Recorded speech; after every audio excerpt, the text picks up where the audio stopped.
Assalamualaikum warahmatullahi wabarakatuh. Mustafa Muhammad sallallahu alaihi wasallam mu'allif hadzal kitab Said Muhammad Alwi bin Alwi Al-Maliki Al-Hasani. Suma ila jamil kullam suma husan la abana wa ummatina wa jaddina wa jaddina wa sunnah masyayikhina husan ila mahatina al-asqi amalang husan talamidihim wa asatidhim ahli baitihim lillahi ta'ala lahumul fatihah. Bismillahirrahmanirrahim. Bismillahirrahmanirrahim. Alhamdulillahirrahmanirrahim. Kamiddin. Iyyaka na'budu wa iyyaka nasta'in. Shiratal mustaqim. Bismillahirrahmanirrahim. Kita lanjutkan halaman 16. Yang di rumah tadi udah saya share materinya, bisa dilihat di Facebook. Yang di lewat IG-nya Pondok udah di-share juga oleh Mas Adib. Halaman 16 sama kan? Bismillahirrahmanirrahim. Walal mar'ati alinea ke-3.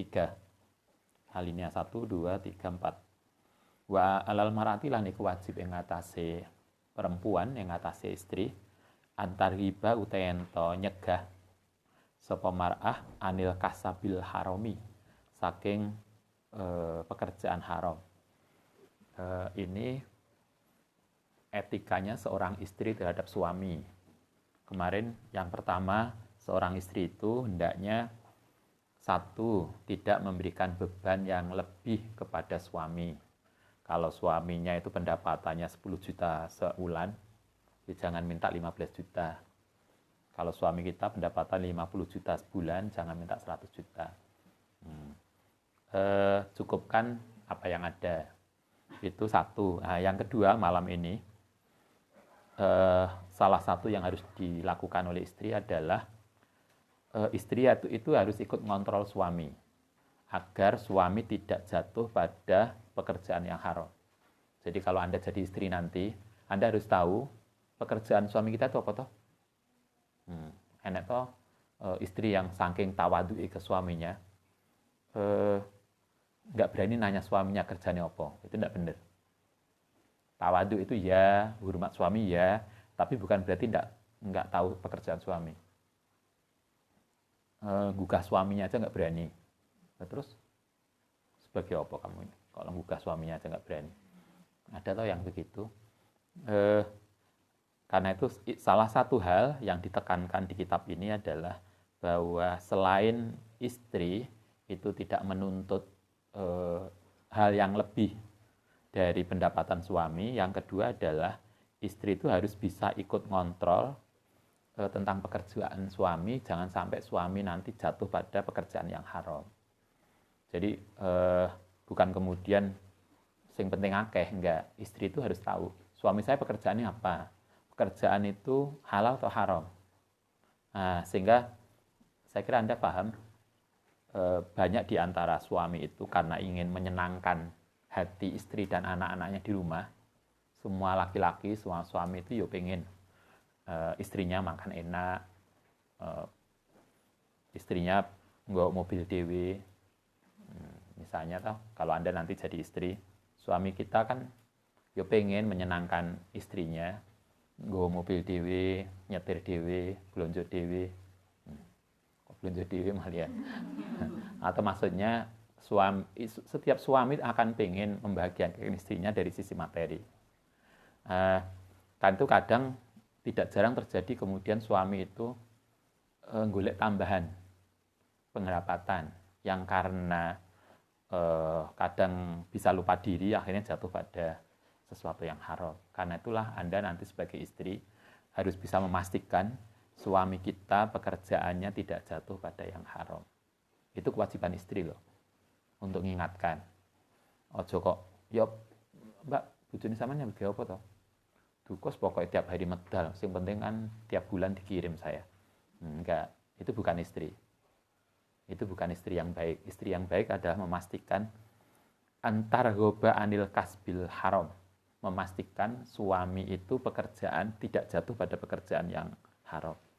5 fihi 5 krono barang fihi kang iku ing dalem ing dalam kasbil haram iku minal halaki. Jadi salah satu hal yang bisa merusak wedamari lan membuat celaka. Karena kalau sampai suami jatuh pada pekerjaan haram, maka penghasilannya menjadi haram. Kalau sudah penghasilannya haram, toh istri juga tuh yang ikut menikmati. Pendapatan haram tadi kan istri juga ikut makan. Maka kemudian istri juga akan jatuh kepada sesuatu yang enggak baik dan celaka. Ada sebuah hadis, fakulul lahmin, mongko utai setiap, ini bukan hadis. Kalau hadisnya itu ada hadisnya, kulul lahmin nabata min haram, fanaru aulabihi. Nabi ngendikannya begitu, setiap daging yang tumbuh dari makanan haram, maka neraka lebih layak untuk dia. Jadi artinya ketika suami itu jatuh pada pekerjaan haram, kemudian hasilnya dimakan oleh istri dan anaknya, maka berarti keluarga itu secara tidak langsung telah menjeburkan dirinya ke dalam neraka. Karena itulah suami istri itu harus saling support untuk mengingatkan, jangan sampai kemudian jatuh pada haram. Fakulul lahmin, mongko utawi daging, nabata yang tumbuh, min suhtin, saking sesuatu yang haram, fanaru, mongko utawi api neraka itu aula, luwih layak, bihiklan, lahmin. Itu yang kita harus ingat betul. Anda yang calon istri, satu hal yang harus diingat, bahwa salah satu tugas istri adalah memastikan suami-suami kita nanti itu pekerjaannya benar, tidak jatuh pada haram. Wakot kana lan temen ono apa nisa'us salafi, istri-istri ulama salaf dulu, orang-orang dulu, iku takulu, ngucap sapa nisa al wahidati minhuna saking mereka li zaujiha maring suaminya au abiha atau bapake. Coba kalau dulu tradisi orang dulu, anak-anak perempuan kalau bapaknya mau keluar kerja, anak perempuan ini mesti mengingatkan itu, bah hati-hati di luar, jangan sampai jatuh pada yang haram. Kalau dia istri, ingatkan suaminya, kalau suaminya mau keluar, hati-hati di luar, jangan sampai jatuh pada yang haram. Nah, saiki kan beda ngingatkan. Gak kok pekerjaannya halal atau haram. Ojo lirak-lirik lo ya. Awas lo ya. Bolak-balik diteleponi. Jadi akhirnya yang diperhatikan itu hanya jaga suami agar tidak jatuh pada perempuan lain, tetapi bukan persoalan haramnya. Nah, kalau dulu nggak begitu. Para perempuan salaf itulah suaminya keluar atau bapaknya keluar, apa yang dia sampaikan? Iyaka wakas bal haram. Iyaka hati-hati yo jenengan, hati-hati yo siro suami atau ayah, wakas bal haram ing pekerjaan yang haram. Dulu kan setiap hari kita pekerjaannya dagang atau yang lain. Kalau sekarang kan pekerjaannya tetap. Sehingga dulu setiap hari kita para istri, para anak perempuan itu mengingatkan itu. Fa'inna, kata perempuan-perempuan tadi, fa'inna mongko sedune kita iku nasbiru, bisa sabar sapa kita alal ju'i ing atase lapar. Waduri lan bahaya. Kata anak-anak perempuan tadi, bah hati-hati jangan sampai mendapatkan haram, karena kalau kami andaikan abahnya, andaikan suaminya pulang sore tidak mendapatkan hasil, kami masih bisa kuat nahan lapar. Segitunya. Nah, sakit kan enggak. Iku lho, Bah. Itu kan tonggo itu loh, itu kan koncone sampean loh. Ketoknya anak buah sampean tening kantor. Itu loh iso tuku kulkas. Kulkasnya lebih besar dari kita. Maksud jenengan yang kepala bagian gak iso. Istrinya malah ngojok-ngojok begitu. Akhirnya kan karena suaminya kemerungsun, mungkin kemudian bisa lupa duit kantor digowo, uang yang gak halal dibawa, karena neng omah diomeli istrinya. Maksud sampean kan gajinya sekian, punya jabatan sekian, itu yang anak gue sampean loh, istrinya tukang mobil. Masa kita nggak dapat apa-apa, cuma sepeda motor lama. Cuma dia lupa, walaupun lama kan sepeda motor. Dia lupa. Itulah jadilah istri yang tidak ngeriwui, tidak tidak nggak kemerungsunge suaminya, yang kemudian dikhawatirkan suaminya jatuh pada yang nggak halal. Tapi marilah kita memastikan suami kita itu benar. Kita masih ingat ayat Al-Quran, ku anfusakum wa ahlikum naro. Marilah kita jaga keluarga kita masing-masing. Kata mereka, kami inna nasbiru ala ju' wa durri. Kami ini masih kuat kalau hanya suaminya kurang pendapatan, sehingga harus lapar, sedikit lapar, itu masih kuat. Tetapi wala nasbiru, tidak mampu sapa kita ala nari kalau kemudian jatuh ke neraka. Karena kena pendapatan yang enggak halal. Karena itu walayasihu, yang hal yang lain adalah walayasihu lan tidak sah, enggak boleh li zaujati, untuk bagi seorang istri apa imtiaduha, nggawe masalah mar'ah zaujah minta hauli mali zaujiha, saking merubah harta suaminya min yusrin maring dari mudah ila usrin maring sulit, wa minal qabihi lan iku setengah saking perbuatan yang menjijikkan, yang tidak baik, anta ghayyara yen to ngrubah sapa mar'ah bitaghayyuril hali, kelawan ngerubah keadaan. Artinya salah satu yang perilaku istri yang enggak baik adalah menuntut lebih dari apa yang bisa dilakukan oleh suaminya, sehingga kemudian suaminya yang asalnya sebetulnya dengan kondisi itu cukup, kemudian menjadi tidak cukup. Karena gengsinya tinggi gede, aneh toh, yang perempuan dulu kayaknya Ustaz pernah lihat dulu di salah satu TV swasta, kasus-kasus orang yang kemudian bubar keluarganya karena hutang. Hanya karena pengen tampil hebat neng kampus. Kemudian banyak pengeluaran yang itu lebih. Ada tuh orang-orang tertentu yang dulu kita pernah ada tamu ke rumah, bawa mobil bagus, mobilnya bagus, kemudian rumahnya di mana, di ini. Nantilah kita main ke sana. Ternyata dia cerita, kita belum punya rumah, Ustaz. Karena bagi dia yang penting itu mobil. Karena dengan mobil dia bisa kemana-mana dan bisa gengsi ini naik karena mobilnya bagus, walaupun memain kontrak. Ada tuh orang yang mementingkan gengsi. Kenapa kita tidak lebih berpikir untuk realistis atau berpikir mana yang prioritas? Kalau kita sudah nikah, prioritas itu rumah.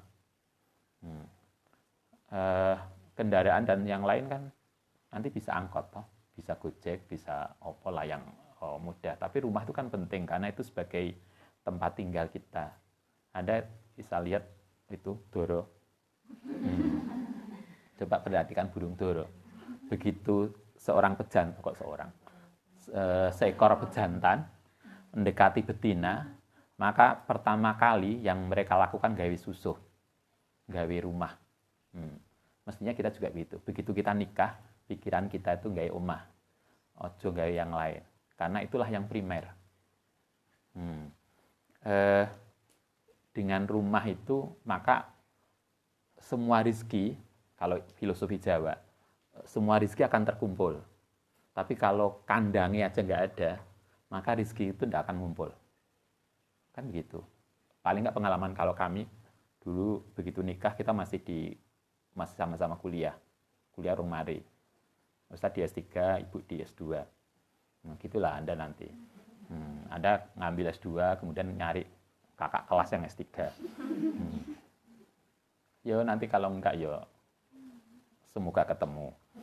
Nah, begitu kita nikah, kita masih di Jogja, kita masih kos. Padahal ketika dihitung, ketika itu kami berdua dapat beasiswa. Saya beasiswa, Ibu beasiswa, kemudian kita masih dapat pekerjaan tambahan di penerbit, masih nulis buku, banyaklah income sebulan. Tapi kayaknya nggak ono nyantol. Jadi uang segitu banyaknya itu nggak ono sing ketabung. Hampir tiap akhir bulan nyentek. Karena kan merasa uang ini bukan rumahku. Jadi akhirnya pokoknya tiap hari dapat uang rekreasi, jalan-jalan berdua, mau nondi. Jadi begitu mulai ya mulai ke Malang kita juga nggak punya uang, nggak punya tabungan. Karena kita urung duwe tempat untuk menampung uang. Begitu kita ke sini, kita ndonga ya Allah, punya rumah segera walaupun kecil nggak apa-apa. Akhirnya terkabul kecil rumahnya. Karena itulah sarannya jangan ndonga kaya itu, jangan ditiru doa tadi. Nanti dikabulkan pangeran tenan, kita nyesel. Akhirnya kita punya rumah, tapi begitu punya rumah, karena kita sudah punya tempat, rezeki itu kan akhirnya walaupun sedikit, kemudian nyendel apa. Nah, karena itulah filosofinya, harus ada tempatnya dulu, sama dengan kalau orang Jawa, mungkin kita belum punya mobil, tapi sudah disiapkan garasinya. Kan begitu. Lo garasinya gak ono, dalane aja gang. Yo nggak akan bisa punya mobil toh. Mobil gak bisa mlebu. Wes rumahnya pundi, Mbak? Niki lho gang itu setelah gang masuk itu masuk lagi. Terus gimana mau mobil mau masuk? Nah, itu kan artinya karena tempat kita apa ngarani? Kandangnya gak ono. Ya nggak akan bisa wong kandangnya gak ono. Artinya kita itu ketika Tuhan ngelirik kita mau dikasih mobil, gak ono nggone ya kasih itu. Nah, kan begitu. Itu yang oke. Jadi intinya apa yang harus dilakukan oleh seorang istri adalah jangan membuat kondisi keluarga itu dari mudah menjadi sulit hanya karena memenuhi sesuatu sebetulnya nggak penting. Karena gengsi, karena kebutuhan. Gajinya suami sekian untuk medikur. Itu jaluk yang berbintang 5. Akhirnya kan entek hanya untuk noto alis, noto idep. Karena nek to sing perhatian hidupe ilang sitok nangis. Karena ada toh, karena bagi dia hidup itu ngerti hidup toh. Hidup ya apa hidup ya? Ini apa bulu mata. Hilang bulu matanya satu nangis koyoke donya kiamat. Itu kan sesuatu iyalah tampil cantik itu benar. Kemarin masih diingatkan toh, istri tampil cantik itu benar. Jadi istri itu harus apa namanya? Funky ya? Modis itu ya. Jadi jangan sampai kemudian Anda nanti nikah malah biyen si urung nikah itu tampilannya apik, rapi, modis. Usah nikah cuma nggawe daster mambu. Enggak, misalnya. Terus enggak kok malah berubah. Halah saiki kan wis entuk. Enggak, itu keliru banget. Justru tetap harus modis. Kenapa harus modis? Karena memang Allah menyuruh kita modis. Modis bukan untuk siapa, tetapi untuk suami kita. Seorang suami juga harus tampil rapi untuk istrinya. Bukan kok rapi kan? Kok macak rapi? Ini mau keluar, enggak. Bukan karena ingin keluar kita rapi, tapi karena kita sehari-hari memang harus begitu. Mestinya kan lebih modis toh ketika nikah. Karena sekarang kan modis karena motivasinya cuma satu. Karena Allah Ta'ala menyuruh kita modis. Nanti kan setelah nikah, kenapa harus modis? Karena Allah menyuruh kita modis dan ada suami. Sehingga itu dulu suami itu seneng. Sing seneng sapa? Istrinya atau suaminya? Pokoknya kabeh padha senenge. Itu yang harus diperhatikan. Faminal qabihi, salah satu perilaku yang tidak baik tadi adalah merubah kondisi dari mudah menjadi sulit. Inna alaiha iku sak temene ngatasi mar'ah li zauja antardo utai entarido utai seneng bil qada iklan sesuatu yang ada wa antakuna lain to ana sapa mar'ah iku li zaujiha tetep ing dalem suaminya mar'ah fisidatihi ing dalem kesulitane zaud kama kanat kaya oleh ana sapa mar'ah iku la tetep lau gede zaud fi rohaihi ing dalem kejembarane zaud.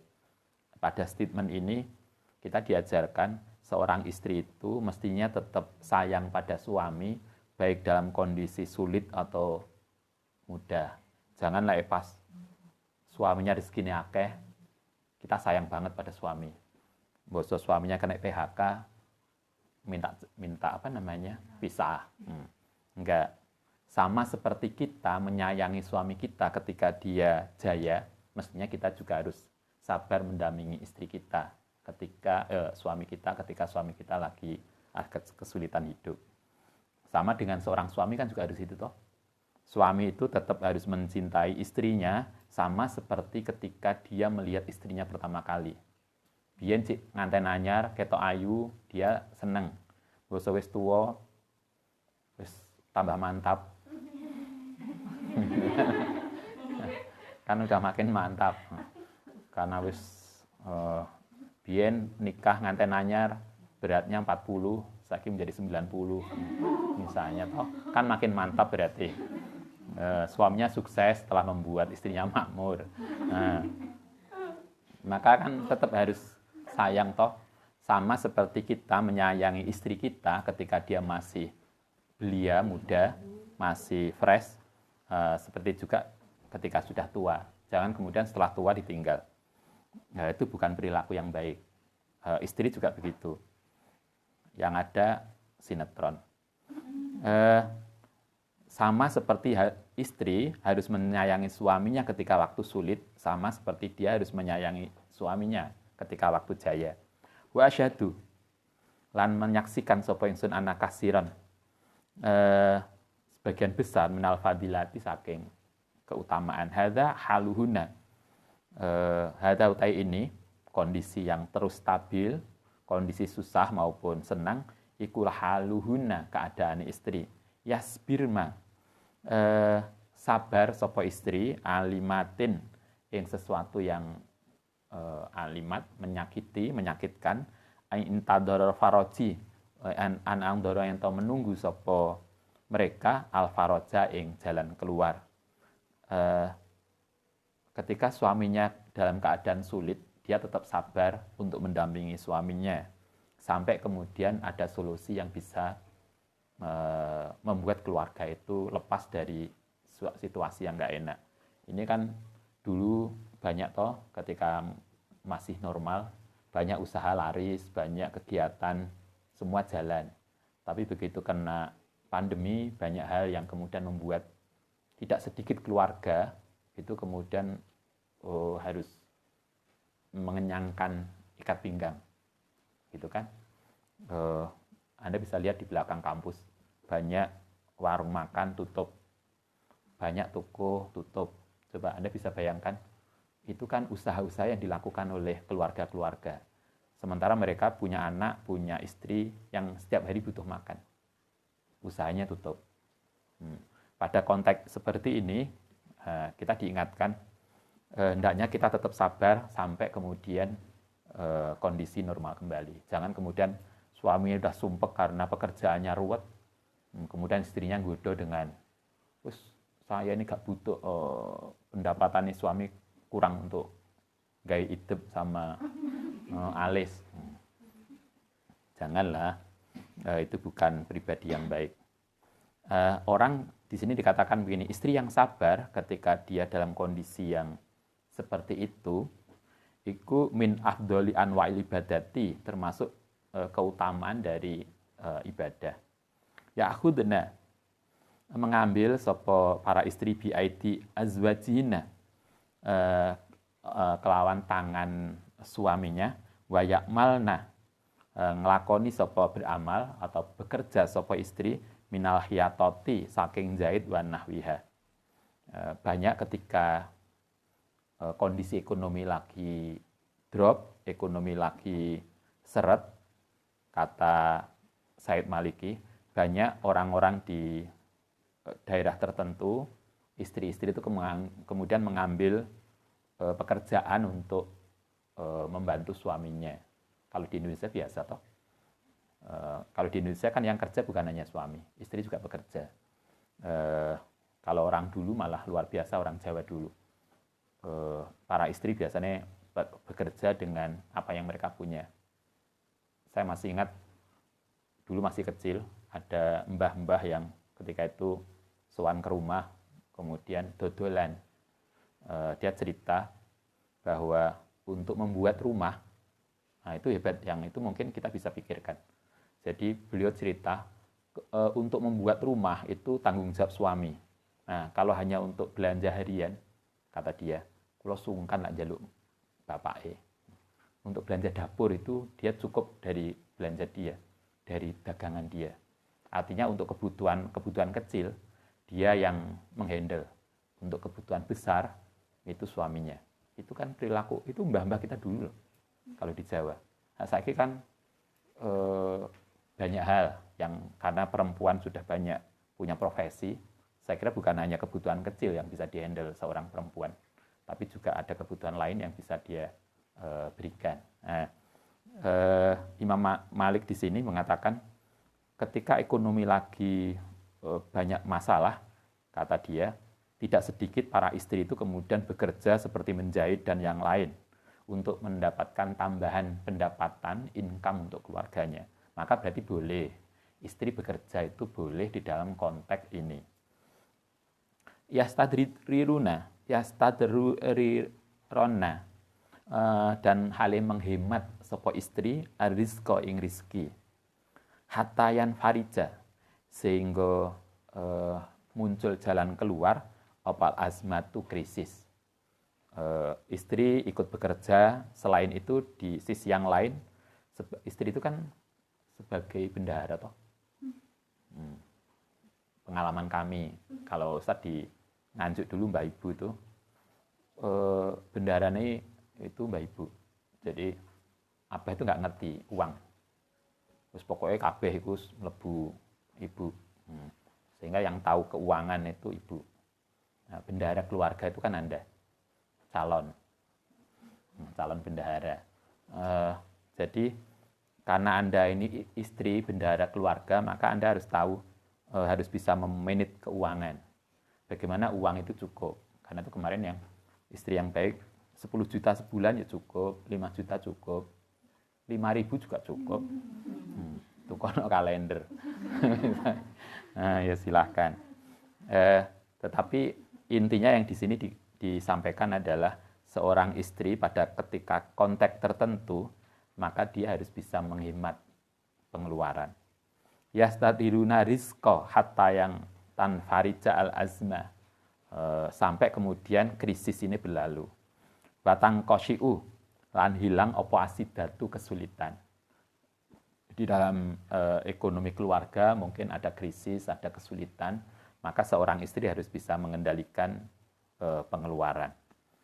Kalau lagi rezeki banyak, silahkanlah sekali-kali kemana, makan di resto, sekali-kali kan, silahkan. Tapi lah kondisinya lagi harus mengencangkan ikat pinggang, yo istri tahulah, iki lah ayam bedino gak cukup, ya wis lah, apa ya, terong sama tempe, ya silahkan aja toh.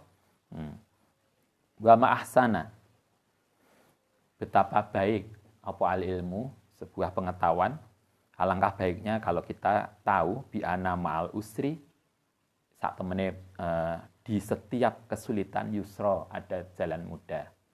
Allah Ta'ala kan, janjinya Allah Ta'ala bahwa bersama kesulitan Allah akan memberikan kemudahan. Itu yang kita harus yakin.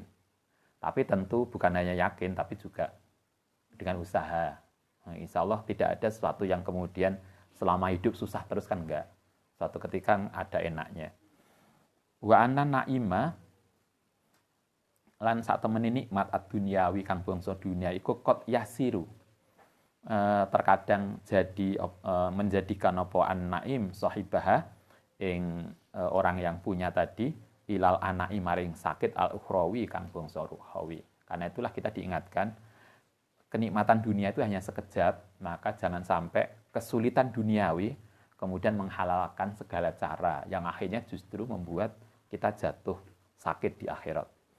Rawai Ibnu Abi Dunya an Nabi sallallahu alaihi wasallam annahu qala waqad asabahu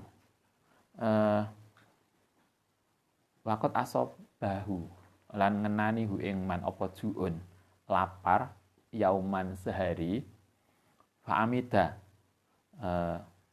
gini waqad asabahu ngenani hu ing nabi apa juun yauman suatu hari. Kata ini Abi dunia, suatu ketika Nabi itu pernah lapar. Jadi mungkin di rumah lagi nggak ada masakan, sering toh dalam banyak hadis Nabi itu mulai subuh dari dari masjid, kemudian pulang ke rumahnya Sayyidah Aisyah, nanya, anak sarapan nah? Ini lagi kehabisan beras, kalau bahasa kita begitu, sehingga Sayyidah Aisyah nggak masak. Coba, istri Nabi yang kekayaan duniawi itu ditawarkan oleh Allah pada beliau, njaluk opo ae dituruti oleh Allah Ta'ala, tapi sampai nggak duit sego. Nah kita kan, andekan Anda wis njaluk opo nduk tak turuti, apa mau pangeran ngono ya, kita langsung pasang list njaluk opo ae. Nabi itu ditawari toh, andekan Gunung Uhud pengen emas, Gunung Uhud akan berubah jadi emas, tapi Nabi nggak mau. Sampai sederhananya Nabi kadang lapar, Sayyidah Aisyah nggak punya beras, kemudian Nabi sabar, santai aja, ya udah kalau gitu saya puasa. Coba kalau istri Anda, dia anak beras, tapi nggak anak beras, nggak masak, saya ngantuk. Istrinya nanti kok masak ngantuk, ya sudah wes, ayah puasa. Ketoknya nyaman banget. Asobau ju'un yauman. Coba. Suatu ketika Nabi ini lapar. Fa'amida, mongko kemudian ngambil sapa Nabi ila hajarin maring batu. Fawado'ahu, kemudian meletakkan sapa Nabi ing hajar ala batonihi atau batinihi ngatasi perutnya Nabi Asyarif. Coba. Suatu ketika Nabi itu lapar banget. Ning omah gak ono makanan, golek watu dikek weteng. Kemudian ditaleni biar lapare hilang. Kayaknya kita belum pernah gitu toh.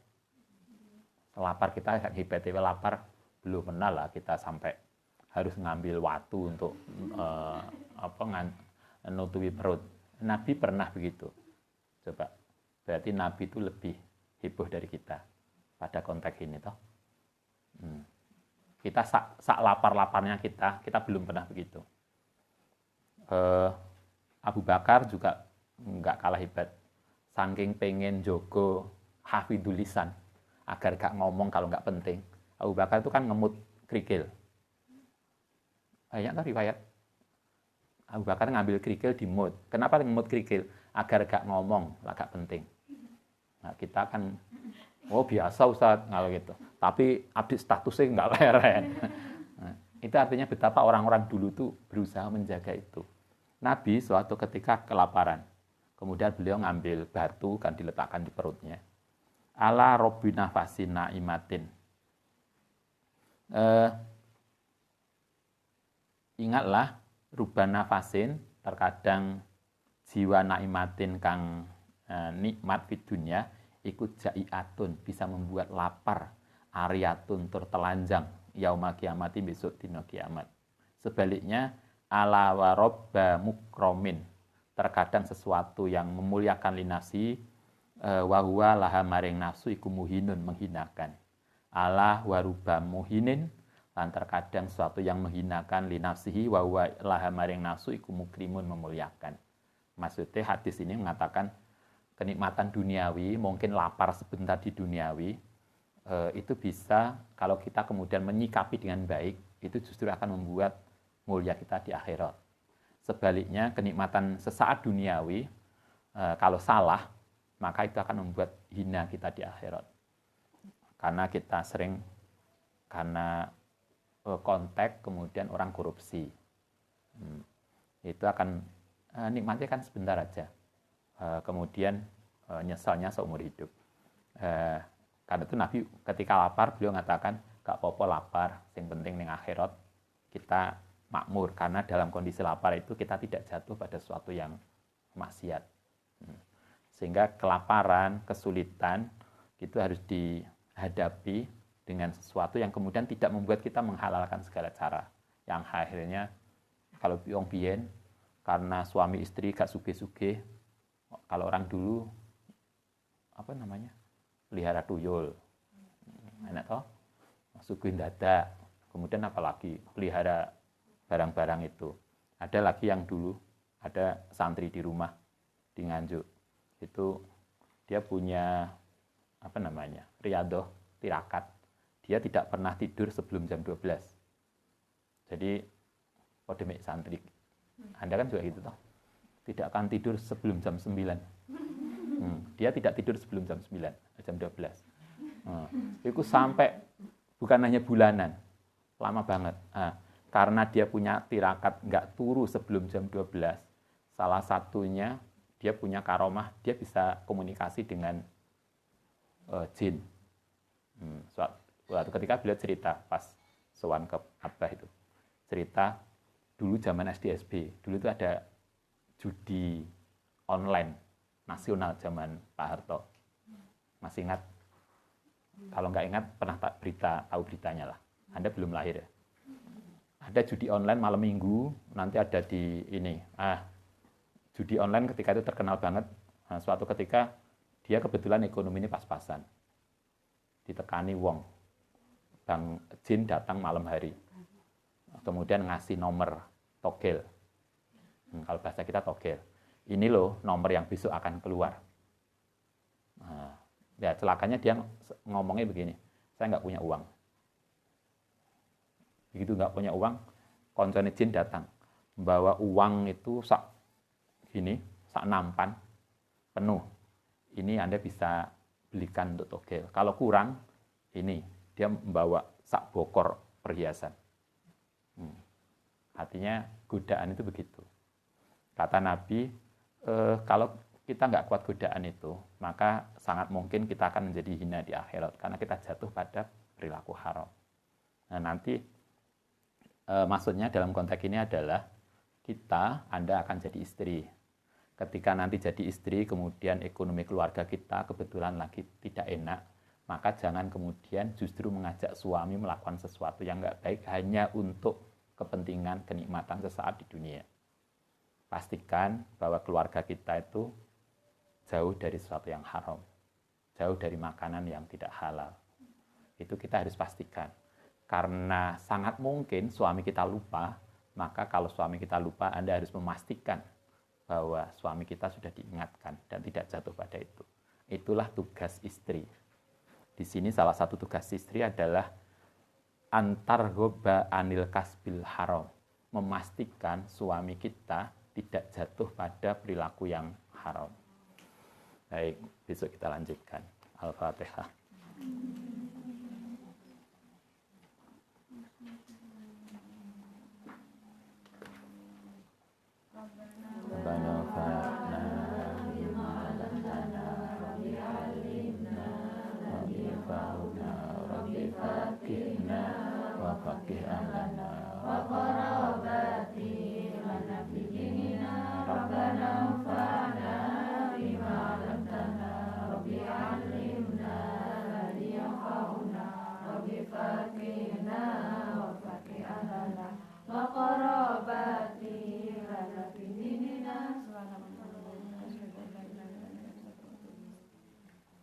Assalamualaikum warahmatullahi wabarakatuh.